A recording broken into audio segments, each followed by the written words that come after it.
to be a collaborative effort across the full value chain, across multiple sectors, both hard-to-abate companies, but also those that we regard as transition enablers. And we're very proud of the collaboration that has been built, the trust that has been built between those members.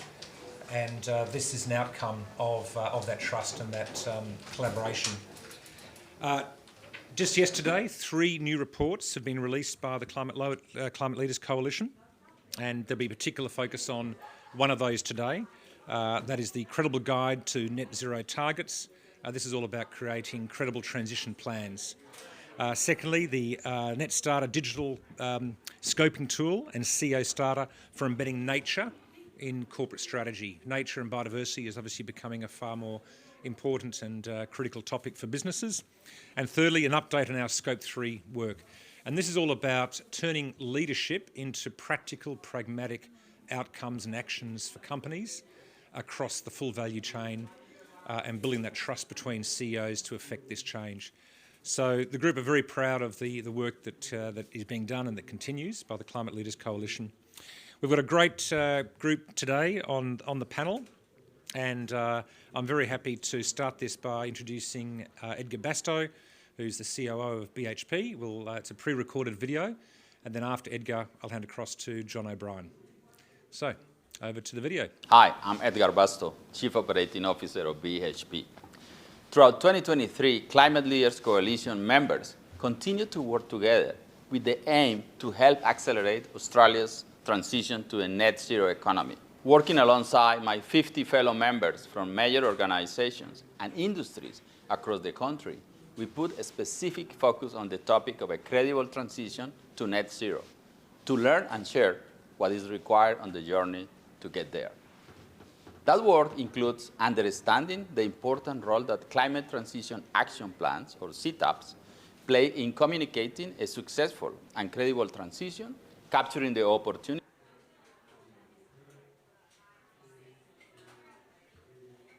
Hi, I'm Edgar Bastow, Chief Operating Officer of BHP.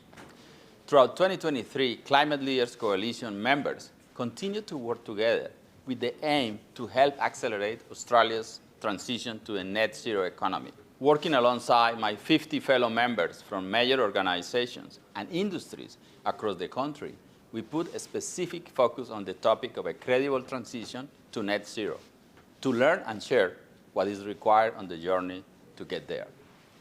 That work includes understanding the important role that climate transition action plans, or CTAPs, play in communicating a successful and credible transition, capturing the opportunities of tomorrow while safeguarding the values of today. As members of the Climate Leaders Coalition, we know that economies must do more to mitigate the threat of climate change. And as leading companies in our respective industries, we all play a critical role in delivering the transition. More so than ever, it is what is expected of us too. Each of us in the Climate Leaders Coalition has a unique opportunity to be part of contributing to the climate solution that is an opportunity we must embrace. Taking action presents enormous commercial opportunity, a way to build resilience and safeguard value in our businesses, while also creating opportunity for our people, our partners, and the communities in which we live and work. The Climate Leaders Coalition is built on the principle that action cannot be undertaken alone. So throughout the year, our members have shared their knowledge and experiences with each other and those in their value chains.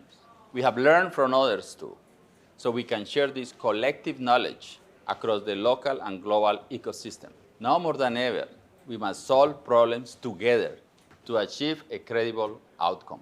Climate Leaders Coalition members recognize that we are on a shared journey with each of us at different starting points and levels of maturity. That is why we have committed to actively supporting each other. Some of the insights we have captured on this journey are organizations that take a leadership role now within the context of their sectoral challenges will likely see increased commercial value and opportunity. To give a personal example, at BHP, We are positioning our portfolio to contribute to and thrive in a net zero future by focusing on large assets in commodities that are expected to have an upside in a faster decarbonizing world. This strategic approach to turn the global challenge of decarbonization into a potential growth opportunity was reflected in our 2021 setup, which received strong support from our shareholders. Another insight is that active and ongoing participation across the ecosystem is key to building resilience. And finally, we must reset our approach. Change needs to be embedded from the top down, driven by engaged and informed leaders.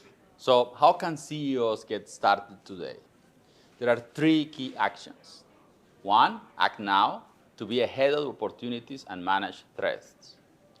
2, collaborate through an ecosystem of peers and partners and embrace the perspective of a diverse group of voices. 3, place credible transition at the heart of your organizational strategy and capabilities. In the spirit of sharing, I'm delighted to tell you that Climate Leaders Coalition members have captured our learnings and made them available on the CLC website as practical insights for getting started. Please take a look and consider how you can get started integrating the transition into your everyday business decisions, wherever you are on your own journey.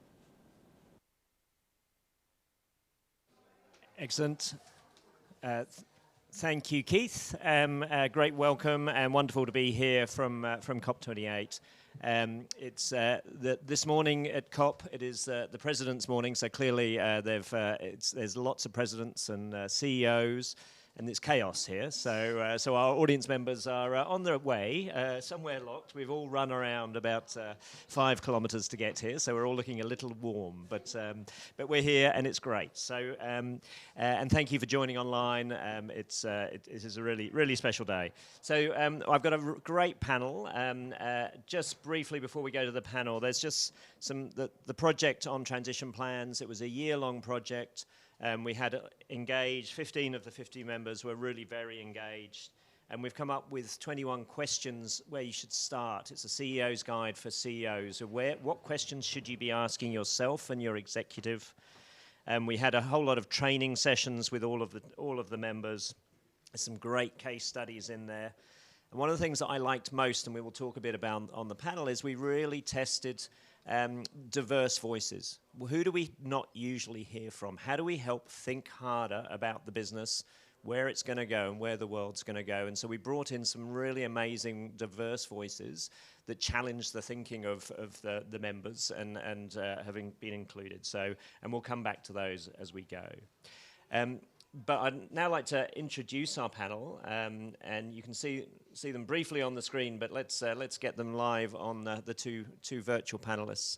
So in the room with me here, Chris Ashton, CEO of Worley, one of the founding members, I think, Chris. So you've been along on the journey since August 2020 when we started, and you can say more about Worley and the organisation.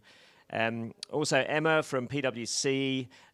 One of the things we'll talk about is radical collaboration, and I didn't introduce myself, which I will, but the fact that we've got the consultancies collaborating with each other, and it's like this is all about radical collaboration, and we're loving working with PwC and Accenture and McKinsey have been in there as well, and how do we actually start changing the voice more broadly?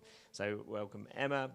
Alistair Symington, who is the CEO of Blackmores and has been leading the work on nature this year, and we'll talk about how that has been brought into transition plans as well. Welcome, Alistair. And Gareth O'Reilly, the CEO of Schneider Asia Pacific, something like that. I always get the name slightly wrong, Gareth, apologies. And he's been leading the work on the continuation of the work on Scope 3 after our roadmap last year. So welcome everybody, fantastic to have you here. Before we kind of get into the detail, maybe we'll just go around the circle and just your initial thoughts. How have you come across transition planning? How are you thinking about it within your own organisation and the organisations you work with as well? But maybe Chris, over to you. Yeah, well, look, I think our thoughts on transition planning began really with the launch of our purpose, revised purpose back in August 2020, when we began to pivot the whole organization towards sustainability. And a year later in 21, we decided to commit $100 million of our own money to support our transition. And that's before the sort of the mandatory need for a climate transition action plan. So, we see the planning for and toward a lower carbon future is actually core to the journey we're on. And while we've not yet submitted our climate transition action plan, there's a lot of work going on in preparation for that submission. But it's more than about the submission, it's about having a strategy backed up by practical action and a plan to deliver on the commitments that you're making on the CTAP. And we'll talk a little bit later around what is it that we can do to help not just ourselves but our customers on their journey. So very much core to the strategic pivot that Worley's on. Yep. And particularly the plan or the report that's been issued is around credible transition plans, and we'll get a little bit more to that as well. But it's around sort of making it real, isn't it? I mean, it's not just not just having a nice target. Well, I think that's right. And maybe Emma, you want to talk about this, but it is about credibility. And we think of the CTAP as Climate Transition Action Plan, but it's about a credible transition action plan. And I think once you have something that is credible, then you can bring in accountability and measurability of performance or progress against that plan, which I think is critical for all of us to be part of. But Emma.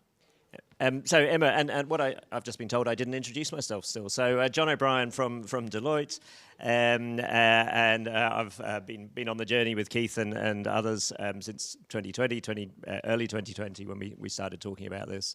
And I now don't live in Australia. I live in New York, and one of my hats is also lead for our climate governance work globally. So working with the World Economic Forum on boards, and we have a couple of the members of our community of experts in the room as well. So, Emma, please.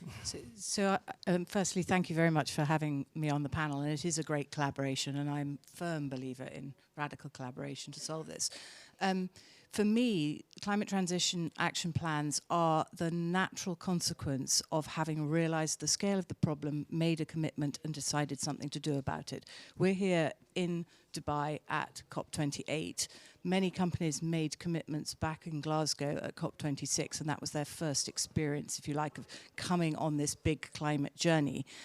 But unless you actually do something about it and take action, a commitment is meaningless. It loses trust. It leads to greenwashing accusations, and that's not what we need. This is the year of the global stocktake, and we know how far off we are. So it's all about urgency of action. And by making a strategy and a plan, you're putting the challenge of climate right at the heart of normal business process. And you're building it into the entirety of your organization. So for me, this is about making it real. It's about making it commercial, it's making it part of your strategy and involving others in it, because you cannot deliver it on your own. And I'm sure in the panel we'll come on and talk about all those aspects of it. But yes, never been more urgent, and we need to get on and do it. And in the clients you work with, sort of globally, what is the biggest challenge? It's like, it's easy. Let's just change everything. What's the problem? So it's interesting. A lot of people have came up with commitments and didn't really know how to get there. So now they need help to say, how do we start? They're facing a barrage of disclosure. And the challenge I see with a lot of our clients is not to make disclosure the end game. Disclosure is just the start to deliver you the insights to take the action. And it really worries me when actually all the energy goes into just actually have we got the disclosures right. And I think there's a big role here for investors to also hold companies to account, to say, okay, now you've told us where you're going, how do you go about it? But getting these building blocks, and this is why things like these collaborative ventures are so important, sharing experiences, getting a simple roadmap with the right questions to know where to start is absolutely vital. Breaking it down into bite-sized chunks and also realizing it's a long journey and you can adapt it on the way, because I think a lot of people also are worried about putting a plan out there, where they don't have every bit in place yet. And I think your experience of bringing companies together to discuss their journey and realize that others are also having to course correct or readjust or bring others in, and naturalizing that within an industry is really powerful collaboration. Yep. No, brilliant. And I do think the important bit of this is not a, oh, there's our plan, you know, we'll just follow that. You know, it's coming back and revisiting that regularly. Alistair, you're sort of in a very different industry to Chris. How's transition planning turn up in your world? Yeah, look, firstly, thanks for inviting us onto the panel today. I think certainly what Emma just described really resonates with the work that we've been doing here at Blackmores. So this idea of not everybody knows where the starting point is on credible transition. And so for us, over the longest period of time, we have a philosophy at Blackmores where you can't have healthy people without a healthy planet. And that's something that we've always had embedded in our purpose and our mission. So the start of, I would say, our most recent foray into sustainability was really around the declaration of net zero emissions by 2030 that we declared in 2020. It was ominous. We had just acquired a manufacturing facility in Victoria. Up until that point, we were largely reliant on contract manufacturers. So you think about it in the context of a larger proportion of our sourcing was coming from scope 3, I would say, and then we took all that in-house. So it was really a responsibility for us to continue on that path, even though we knew that our emissions footprint would actually increase.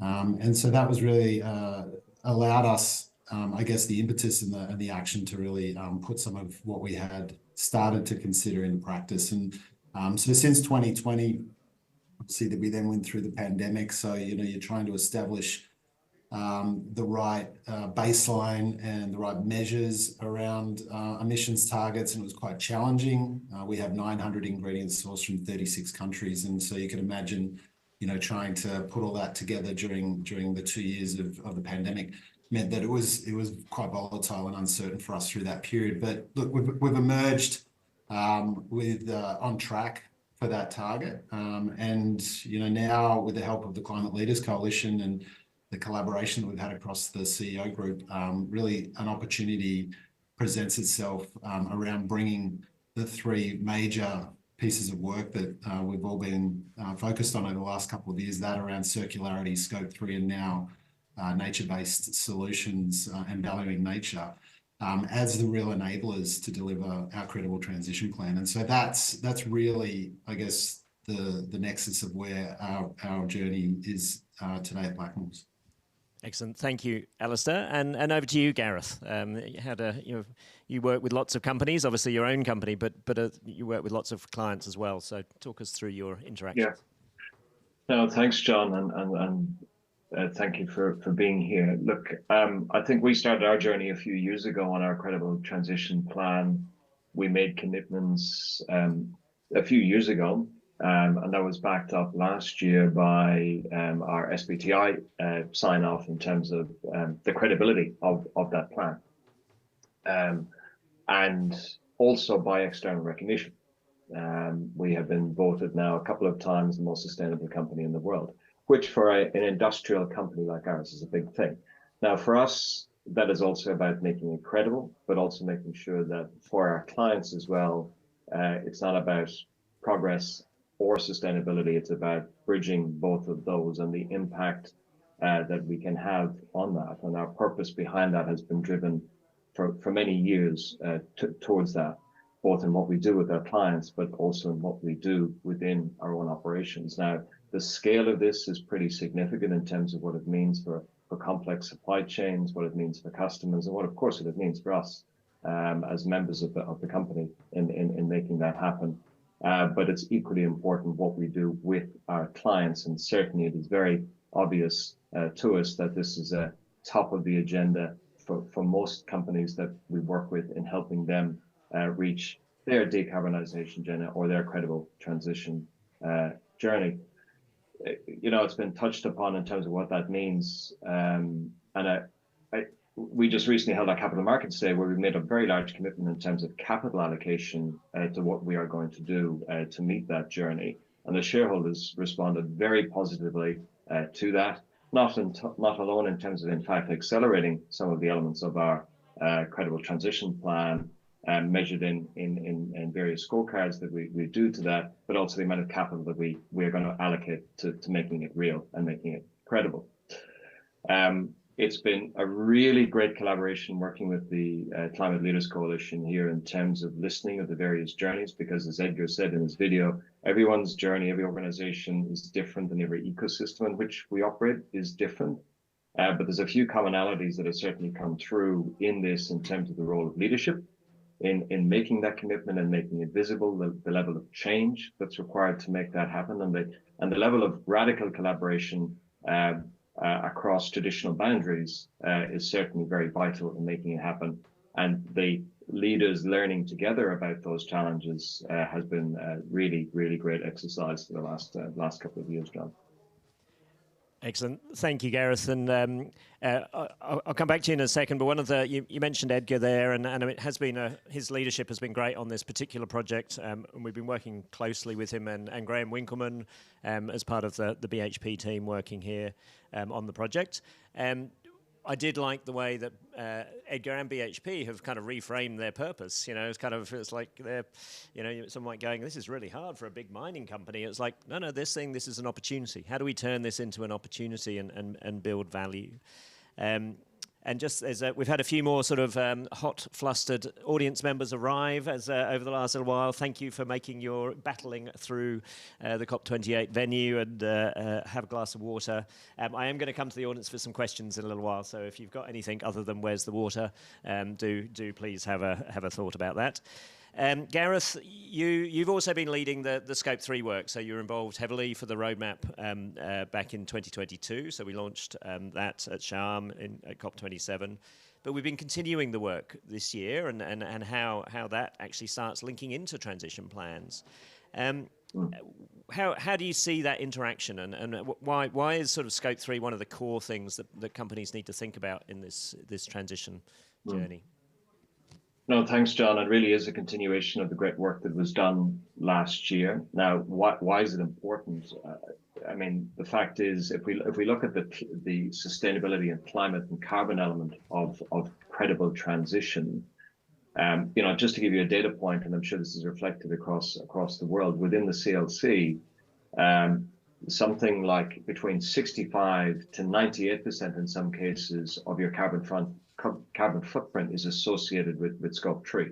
So you can solve this without solving Scope 3.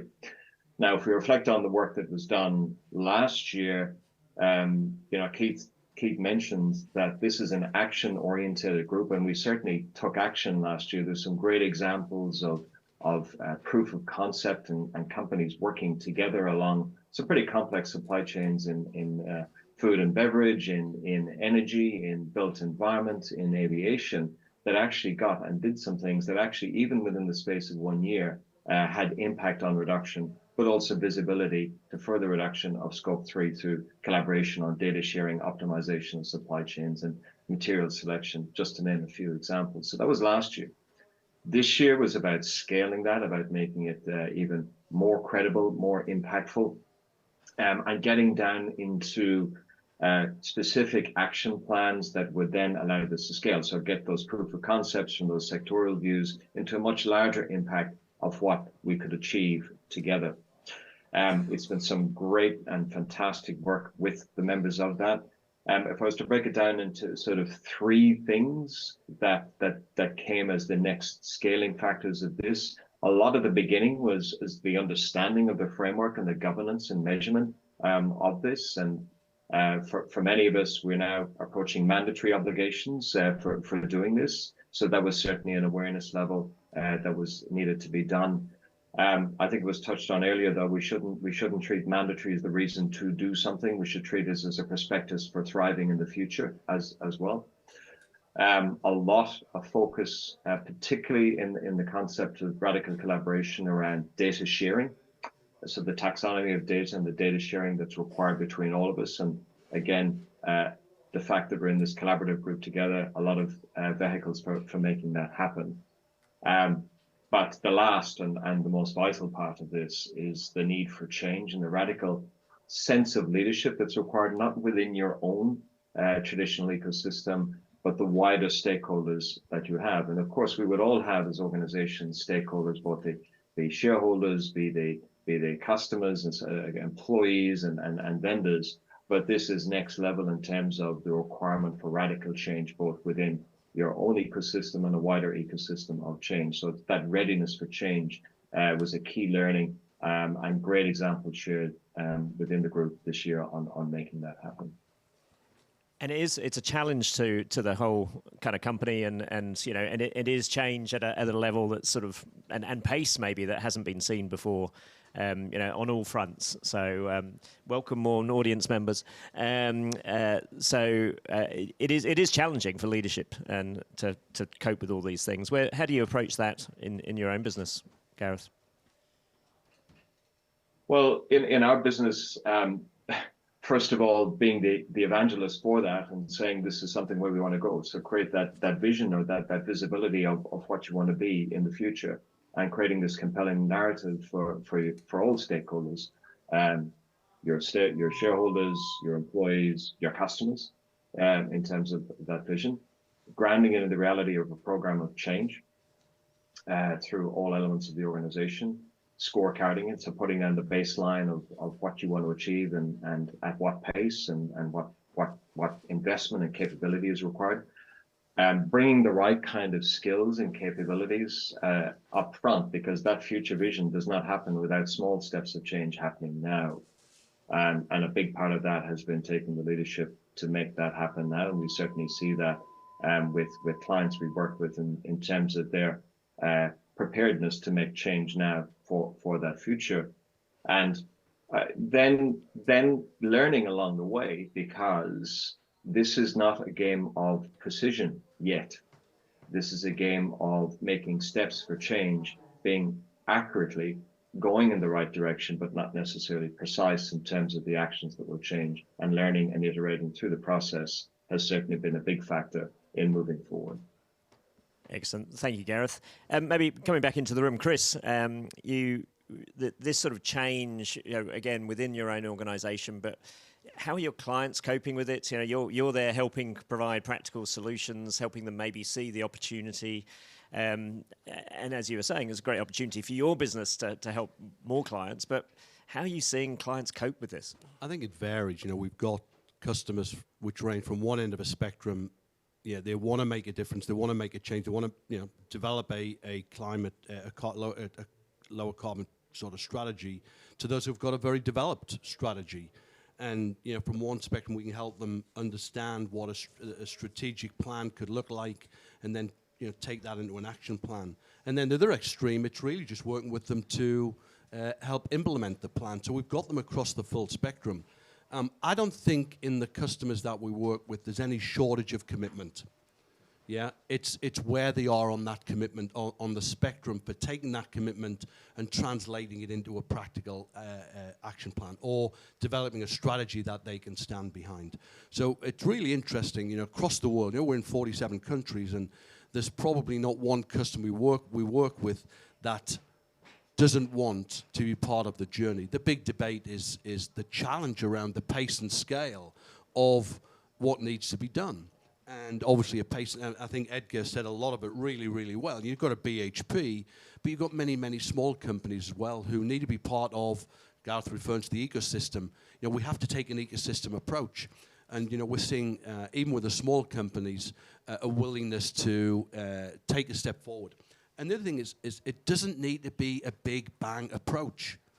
It takes small steps, learn by doing, make progress, and iterate along the way. We will have to change.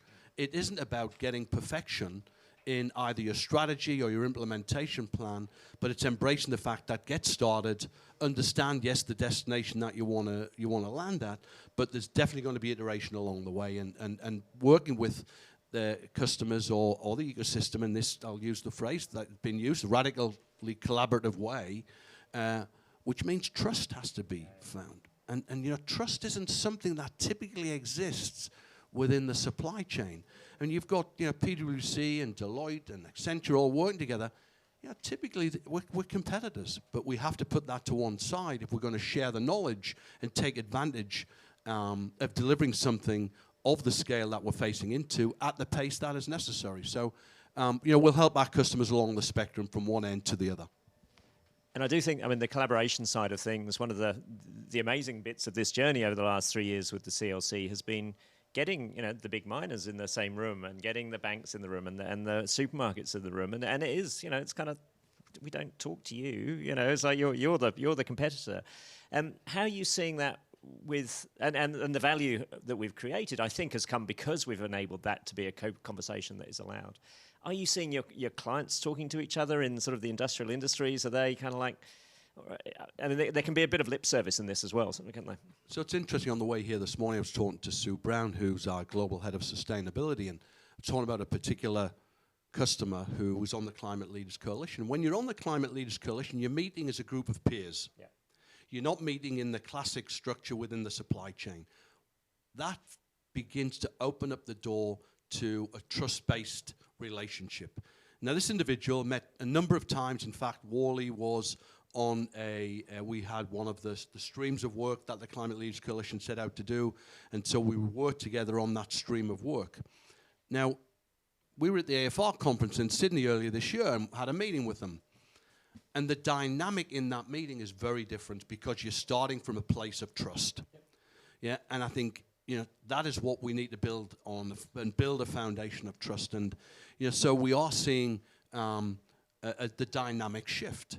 You know, I do believe that if we're going to deliver at the scale, at the pace we need, that a more integrated supply chain approach is necessary, and that can only be effective if it has a foundation of authentic trust, real trust, where, you know, you kind of, you know, you're sharing things that you wouldn't otherwise, and it's not just for us to our customers, it's into our supply chain as well. Yeah, yeah. We have to sort of be more open and collaborative, and, you know, Gareth and Schneider, you know, the now global CEO of Schneider was the former CEO of a division, and he and I talked over the last couple of years around things that we could do collectively together to make a difference. And it's that kind of sort of relationship that's necessary.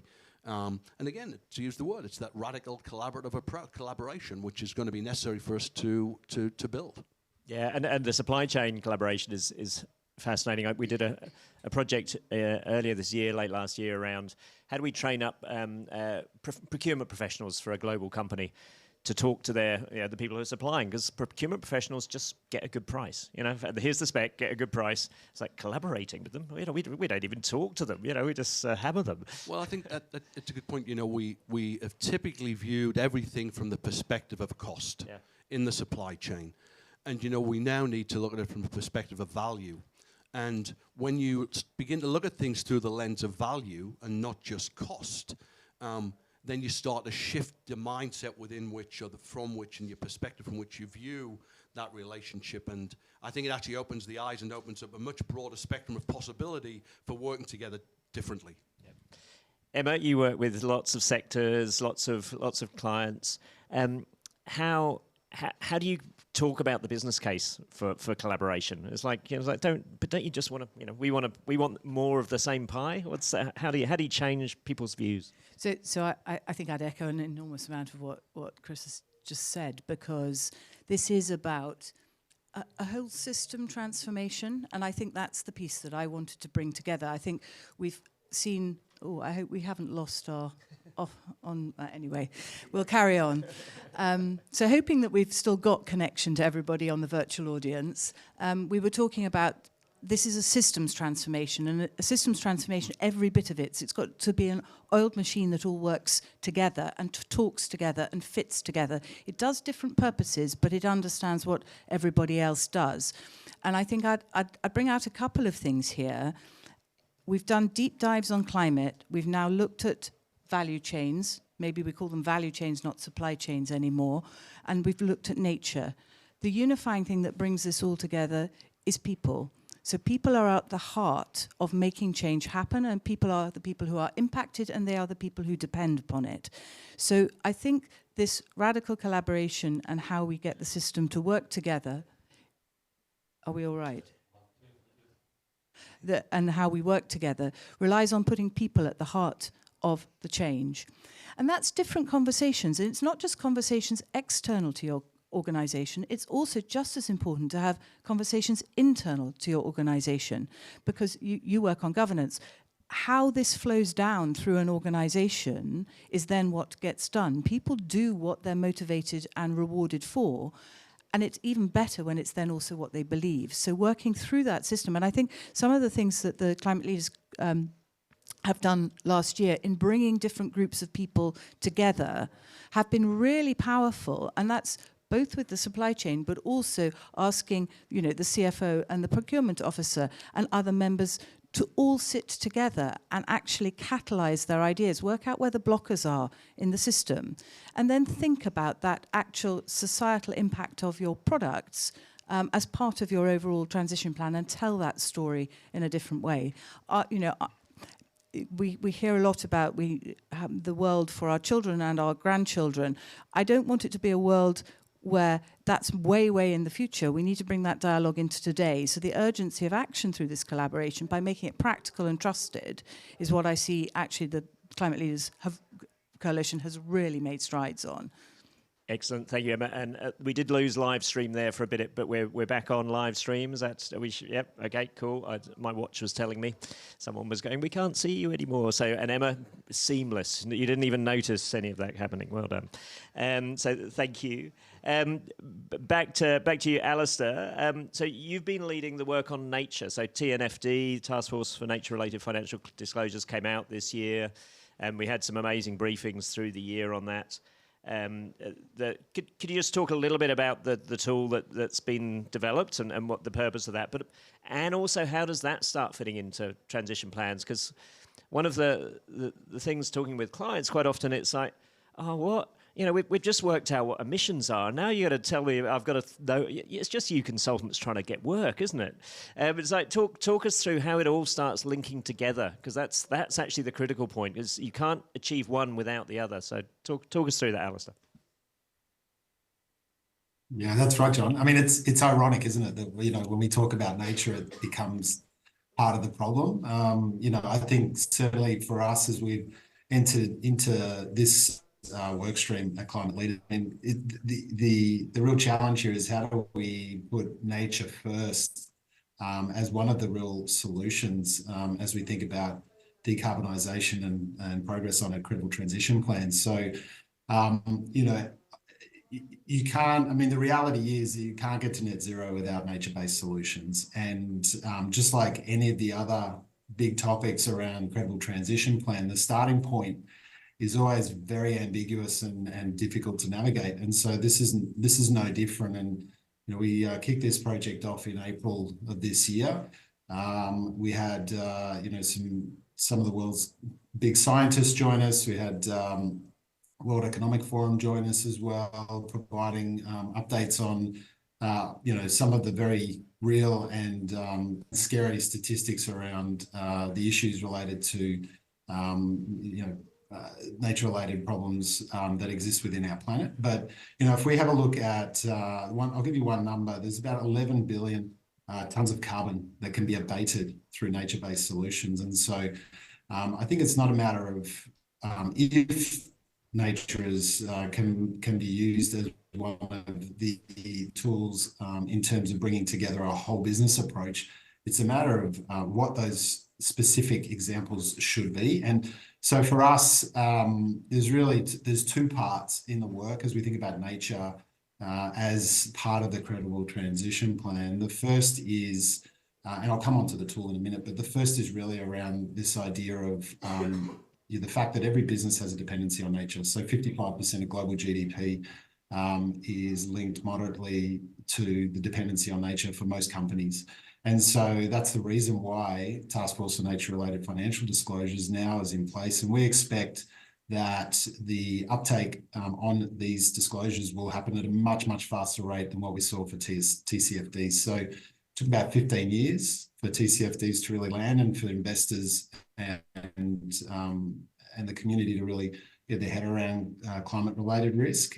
Nature, we believe it'll be much, much faster uptake, so around 2 to 5 years. And the reason is because of the urgency in relation to the issues that we face around biodiversity risk and climate risk just generally. So linked to that is the disclosure piece, and I think it's been said a few times already. That's not the reason to take a look at nature, but certainly it is an indicator that the capital markets, the regulators, and frankly, those who rely upon our companies for sources of income and for change expect us to be able to call out where we see not only risk but opportunity in relation to nature.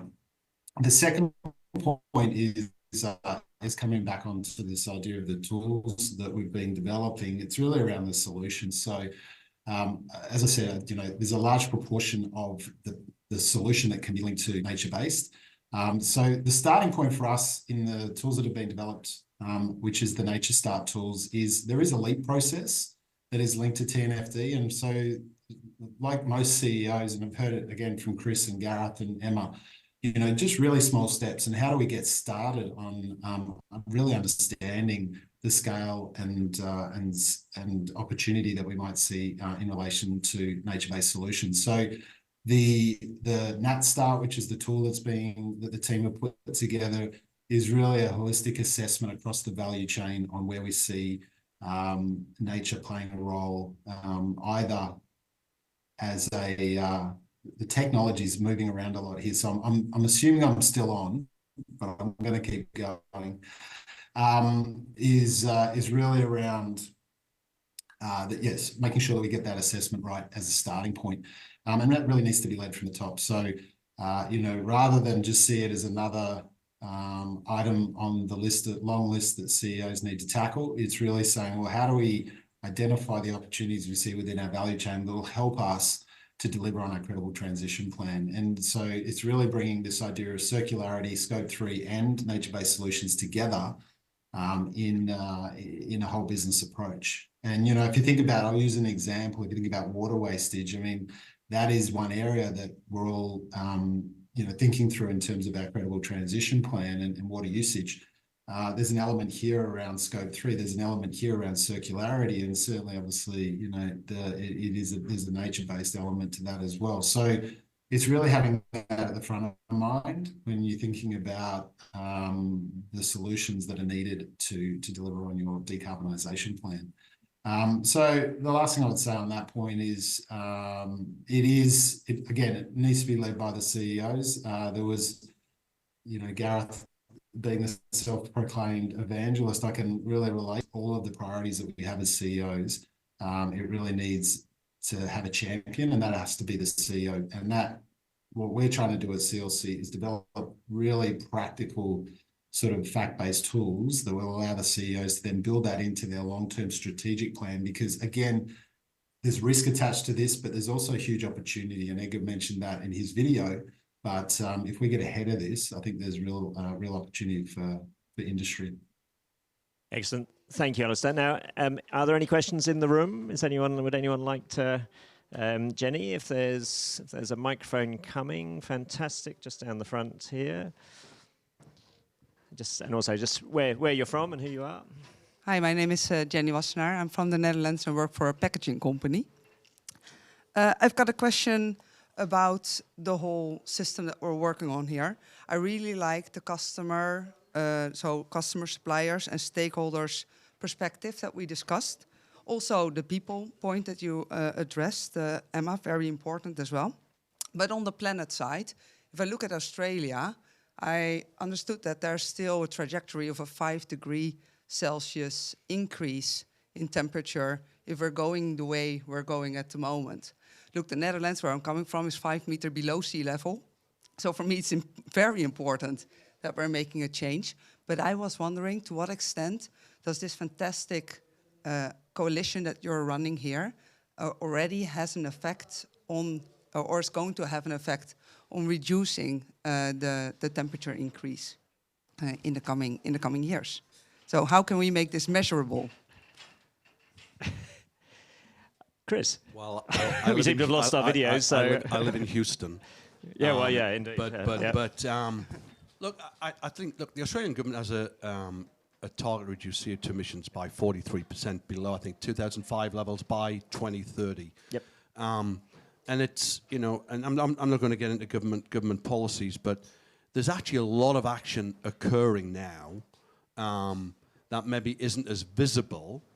If you listen to Edgar talking about what BHP doing and talk to Rio's doing it the same, a lot of companies that we're working with in Australia are actually really looking at what needs to be done. Now, can more be done?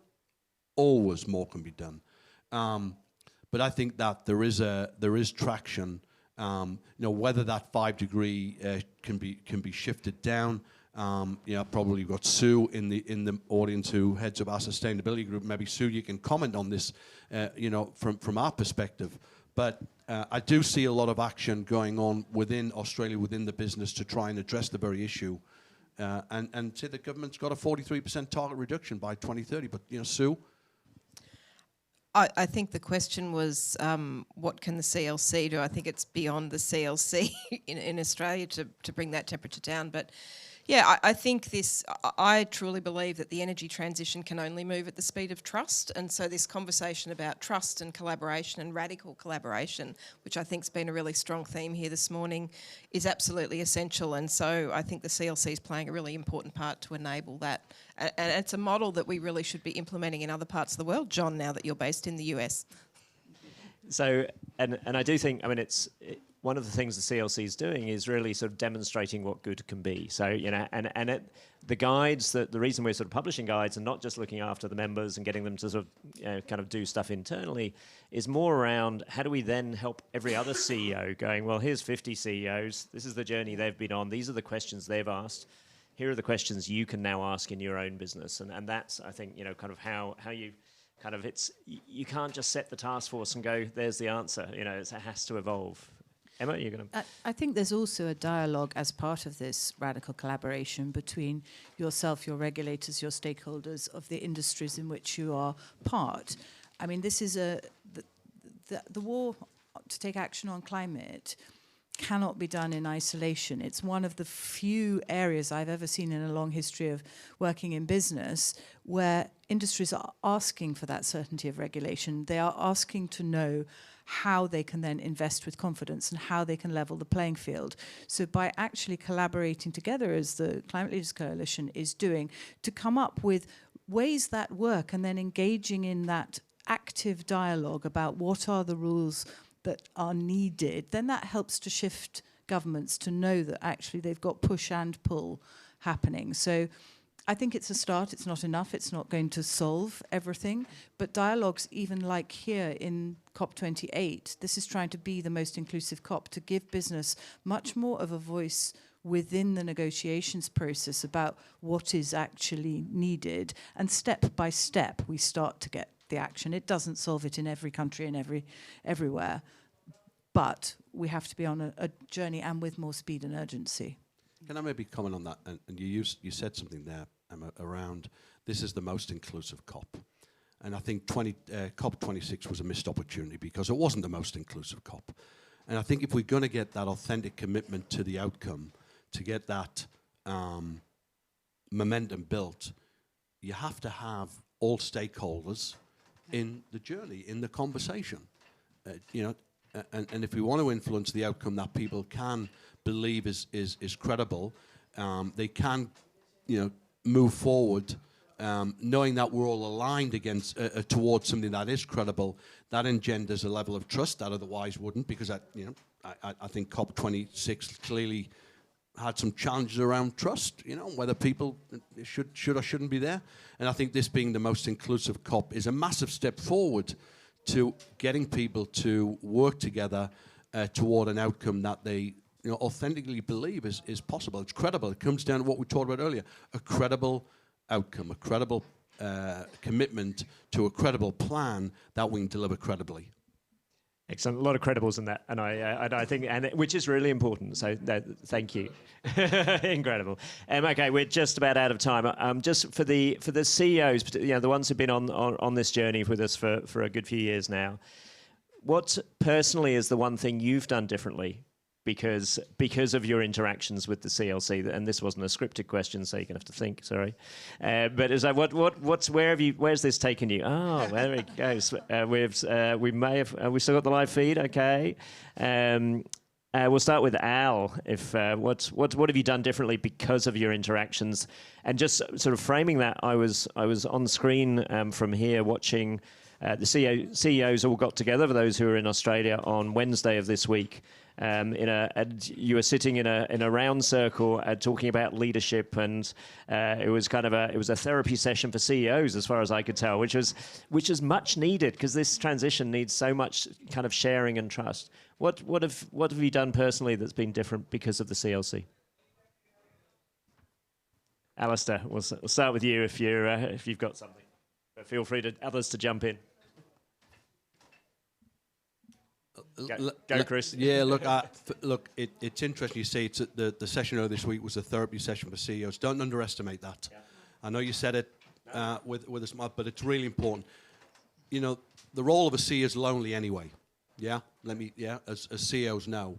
But when you're making bold moves and you're moving them and you're moving early, yeah, that loneliness is something that, you know, you start to wonder, are you on the right track? Are you making the right decisions? And what the CLC did for me, what I took away from it, was a real understanding. He was 50 CEOs who were committed to making a difference. And what that told me is I wasn't alone. Yep.